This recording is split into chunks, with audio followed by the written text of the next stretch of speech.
عوام کو لوٹ کر چلا گیا, جھوٹ بول بول بول کر ذہن سازی کی, ملک کی عوام کی روٹی روزی تباہ کی, ملک کی معیشت تباہ کی. اس کا ترجمان آج کوئی نہیں ہے. یہاں تک کہ وہ لوگ جو اس کے کہنے پہ دوسروں کو چور کہتے تھے, آج وہی مکروہ چہرے, وہی لوگ جو الزامات لگاتے تھے, لوگوں کی تضحیق کرتے تھے, لوگوں کی پگڑیاں اچھالتے تھے, لوگوں پہ الزامات لگاتے تھے, بے بنیاد الزامات لگاتے تھے, جھوٹے الزامات لگاتے تھے, وہ آج کہتے ہیں کہ نواز شریف بہت اچھا آدمی تھا اور ملک کی تباہی کا ذمہ دار جنرل باجوہ ہے. وہ کہتے ہیں کہ توشہ خانہ سے چوری میں نے نہیں کی, میرے ایم ایس سے پوچھیں کیا کیا. وہ کہتے ہیں مجھے کیا پتا 190 ملین پاؤنڈ لفافے میں کیا تھا, مجھے تو کچھ پتا نہیں ہے, میری کابینہ کے سارے افراد سے پوچھیں. یہ وہ شخص ہے جو جھوٹا ہے, دھوکے باز ہے, فراڈیا ہے, ذہنی مریض ہے. اور کل کوئی کہہ رہا تھا, شاید میں نے ہی اپنی سٹیٹمنٹ میں کہا کہ یہ اس کا مرض جو ہے وہ لا علاج ہے, کیونکہ اس کا مرض جو ہے وہ جھوٹ بولنا ہے, فراڈ کرنا ہے, سازش کرنا ہے, فتنہ مچانا ہے, اور ملک کو جو خود کہتا تھا کہ ملک کے ٹکڑے ٹکڑے ہو جائیں گے. یہ تمام چیزیں وہ شخص کہہ رہا ہے جو کہہ رہا ہے کہ میرے ساتھ, اور یہ تمام چیزوں کی نشاندہی کل شہباز شریف صاحب نے اپنی سٹیٹمنٹ میں کی کہ تمام ثبوت آ چکے ہیں.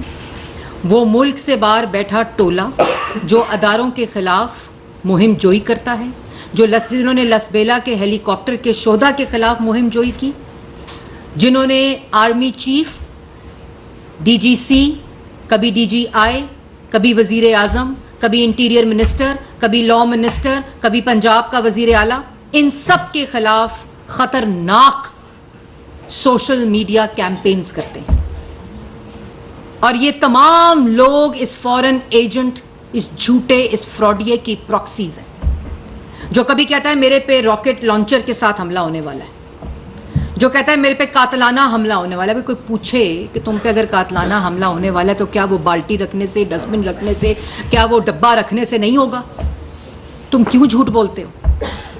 اور پھر اس کے بعد کہتا ہے کہ کبھی میرے پہ قاتلانہ حملہ ہونے والا ہے. پھر پراکسیز کہتے ہیں کہ نہیں, عوام جو ہے وہ اس قسم کی حرکت کر سکتی ہے. میں واضح طور پر کہنا چاہتی ہوں, ایک تو تمام ثبوت اس وقت ایف آئی اے کے پاس موجود ہیں جن کے اوپر کارروائی اور انویسٹیگیشن ہو رہی ہے. وہ تمام عناصر جو کبھی صحافت کا سہارا لے کر, کبھی فریڈم آف ایکسپریشن کا سہارا لے کر, کبھی اس کی پراکسیز بن کر اس قسم کا خطرناک کھیل کھیلتے ہیں, ان کے خلاف سارے ثبوت آ چکے ہیں.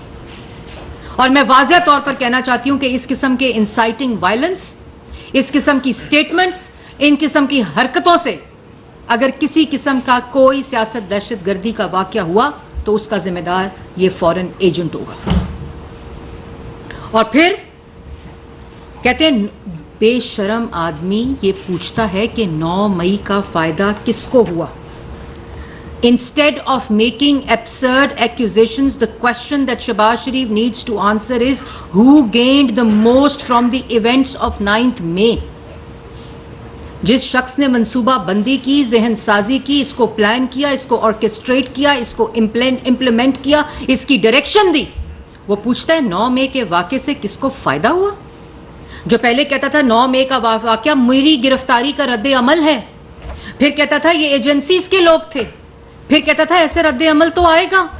وہ پوچھتا ہے کہ 9 مئی کے واقعے جس میں شہداء کی یادگاروں کو جلایا, جس میں وردیوں کو نیچے پھینک کر ٹھڈے مارے, جس میں شہداء کے ایمبلمس کو توڑ کر پھینکا گیا, جس میں ایمبولینسز جلائی گئیں, مسجدیں جلائی گئیں, اسکول جلائے گئے, ریڈیو پاکستان جلایا گیا.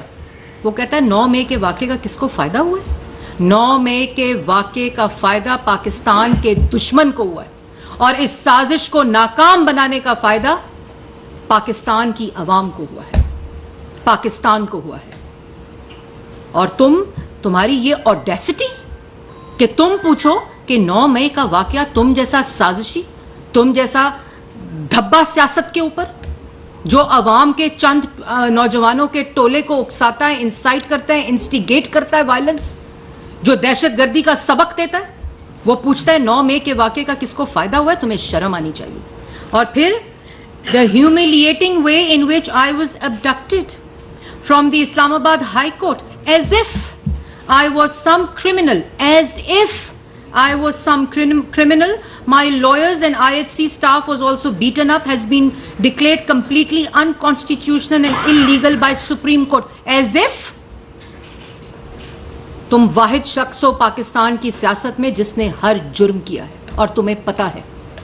اسی لیے بالٹی ڈبہ اور ڈسٹ بن رکھ کے آتے ہو عدالت میں, اسی لیے ہر عدالت میں پھرتے ہو, چکر لگاتے ہو کہ میرے سے سوال تم نہیں پوچھ سکتے. 2014 کا کیس فورن فنڈنگ کا آج تک جواب اس لیے نہیں دیتے کیونکہ تمہیں پتہ ہے کہ تم نے انلیگل فورن فنڈنگ کی ہے اور تم اس کے مجرم ہو. ایز اف کی بات کرتے ہو, ایز اف تم قوم کے مجرم ہو, تم شہدا کے مجرم ہو, تم شہدا کی فیملیز کے مجرم ہو, تم توشہ خانہ چور ہو, تم گھڑی چور ہو, تم نے 190 ملین پاؤنڈ کا ڈاکہ ڈالا ہے, تم نے ملک کے اندر نفرت, انتشار, فساد اور فتنہ پھیلانے کے تم مجرم ہو. تم پوچھتے ہو as if I am a criminal. ہر وہ جرم, ہر وہ الزام جو تم نے دوسروں پر لگایا جھوٹ بول بول کر, اس کے مجرم تم ہو. اور جو مجرم ہوتا ہے, جو جھوٹا ہوتا ہے, وہ صرف جواب نہیں دیتا. اور اس کے بعد تم کہتے ہو کہ تمہارے ساتھ اس طرح کی زیادتی ہوئی ہے جیسے تم کوئی مجرم ہو. زیادتی میں تمہیں بتاتی ہوں کیا ہوتی ہے. زیادتی ہوتی ہے 3 دفعہ کے منتخب وزیر اعظم کو پینما کا سہارا لے کر اقامہ بنا کر اس کو اس کی بیٹی کے ساتھ جیل میں ڈال دو, اسے گدا نہ دو, اسے چادر نہ دو, اسے دوائی نہ دو, اسے ڈاکٹر کی ایکسس نہ دو, اور باہر امریکہ میں کھڑے ہو کر کہو کہ میں واپس جا کے اس کا اے سی اتاروں گا, میں اس کا ہیٹر اتاروں گا. اور اس کے بعد تم اس کی بیٹی کو ساتھ والے سزائے موت کی چکی میں رکھو والد کے ساتھ, اور تم کو پتا تھا کہ تم جھوٹا الزام لگا رہے ہو اس کے اوپر. اس کے بعد تم شہباز شریف صاحب کو, اپوزیشن لیڈر کو, اپنی فرنٹ 2 روز کے ساتھ سزائے موت کی چکیوں میں رکھو. کبھی صاف پانی میں بلاؤ تو آشیانہ میں گرفتار کرو, ان کی بیٹیوں کے گھروں میں ریڈ کرو, ان سول کپڑوں پہنا کر عدالتوں میں ان کو دھکے مرواؤ. زیادتی تم نے تمہارے ساتھ ابھی ہوا کیا ہے؟ اور اس کے بعد تم مریم نواز شریف کو, جب وہ نواز شریف صاحب سے جیل میں ملنے آئے, ان کو تم دوبارہ گرفتار کرو, ان کو نیب کی کسٹڈی میں دو, وہاں ان کے کمرے میں کیمرے لگا کر اپنے موبائل فون پر ان کی ویڈیوز دیکھو. تمہیں کیا پتا زیادتی کیا ہوتی ہے اور کسی کی بیٹیاں, بہنیں اور بچیاں کیا ہوتی ہیں؟ تمہیں کیا پتا کہ ہیوملیٹنگ اور انسلٹنگ وے کیا ہوتا ہے؟ کیونکہ ہم باوقار لوگ تھے, ہمیں پتا تھا ہم نے کوئی جرم نہیں کیا, اس لیے ہم نے واویلا نہیں مچایا, اس لیے ہم نے ڈبے, کنستر, ڈسٹ بنس اور بالٹیاں رکھ کے عدالتوں میں پیش نہیں ہوئے, سر اونچا کر کے ہر عدالت میں پیش ہوئے.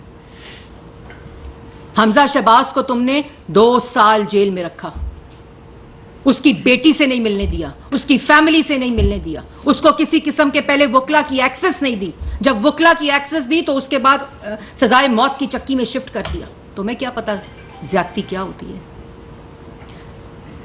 رانا ثناء اللہ پہ قسمیں کھا کھا کے, اللہ تعالیٰ کی قسمیں کھا کھا کر تم نے ان کے اوپر جرم ثابت کرنے کی, جھوٹا الزام لگا کر اور جرم ثابت کرنے کی کوشش کی, ان کے سیل میں کیڑیاں پھینکی, ان کو سزائے موت کی چکی میں رکھا, ان کو ان کی آنکھ اس وقت آپریشن ہونا تھا, اس ڈاکٹر تک ایکسس نہیں دی, ان کی شوگر کی دوائی کی ایکسس نہیں دی. شہباز شریف کو جیل میں رکھ کر کہتا تھا نماز پڑھنے کے لیے کرسی نہیں دینی, دوائی نہیں دینی, ڈاکٹر کی ایکسس نہیں دینی, میڈیکل رپورٹس کی ایکسس نہیں دینی. تمہیں کیا پتا زیادتی کیا ہوتی ہے؟ خواجہ آصف کو جیل میں رکھا, کہا ٹھنڈ تھی اور کہا اس کو کمبل نہیں دینا رات کو, اس کو چادر نہیں دینی, اس کے کمرے سے ہیٹر اٹھانا ہے. تمہیں کیا پتا زیادتی کیا ہوتی ہے؟ لوگوں کی بیٹیوں کو جیلوں میں, بہنوں کو, زرداری صاحب کی بہن کو فریال تالپور کو عید والے دن ہسپتال سے گھسیٹ کر جیل میں ڈالا. اس وقت تمہیں ہیوملیشن اور انسلٹنگ وے یاد نہیں آئے؟ اس وقت تمہیں ہیومن رائٹس یاد نہیں آئے؟ اور تم اگر, اور ایک لمبی فہرست ہے, شاہد خاقان, احسن اقبال, میں کس کس کا نام لوں, خواجہ سعد رفیق, سلمان رفیق, ایک لمبی فہرست ہے. تم کہتے ہو ہیوملیٹنگ وے. تمہیں عزت دار طریقے سے, جب عدالت کے وارنٹ کے اوپر تمہیں عزت دار طریقے سے زمان پاک میں تمہیں وارنٹ دیے, تم نے کیا کیا؟ تم نے رینجرز اور پولیس والوں پر پیٹرول بم پھلوائے جس کی تربیت تم زمان پاک کے اندر نوجوانوں اور خواتین کو دے رہے تھے. جب تمہارے ہاتھ میں جا کے وارنٹ دیا تو تم نے کہا اٹیک, اور جس کی تم مہینے سے تربیت دے رہے تھے, اس کی پلاننگ کر رہے تھے, تم نے زمان پاک میں پیٹرول بمز کے ذریعے رینجرز اور پولیس والوں کے سر پڑوائے, ان کی گاڑیاں توڑوائیں, ان کو پیٹرول بم سے ان کا استقبال کیا. تم کہتے ہو ابڈکٹ کیا گیا تمہیں اسلام آباد ہائی کورٹ سے. مجرموں کو پھر ایسے ہی ابڈکٹ کیا جاتا ہے جو قانون کی خلاف ورزی کر رہے ہوتے ہیں اور قانون سے بھاگ رہے ہوتے ہیں. اور یہ ہم نے نہیں کیا, یہ عدالتی آرڈر تھا. خواتین کو, بچوں کو, بہنوں کو زمان پاک کے باہر ڈھال بنا کر تم خود بلوں میں اور چارپائی کے نیچے گھسے رہے. لوگوں کی بیٹیوں کے ساتھ یہ سلوک کر کے آج تم کہتے ہو کہ ابڈکٹڈ اور ہیوملیشن ہوئی تھی, اور پھر کہتے ہو کہ سپریم کورٹ نے اس کو انکانسٹیٹیوشنل ڈکلیئر کیا. سپریم کورٹ نے انکانسٹیٹیوشنل ڈکلیئر نہیں کیا. اسلام آباد ہائی کورٹ نے اس گرفتاری کو کانسٹیٹیوشنل ڈکلیئر کیا تھا. پھر سپریم کورٹ کے اندر اس بینچ نے جس کی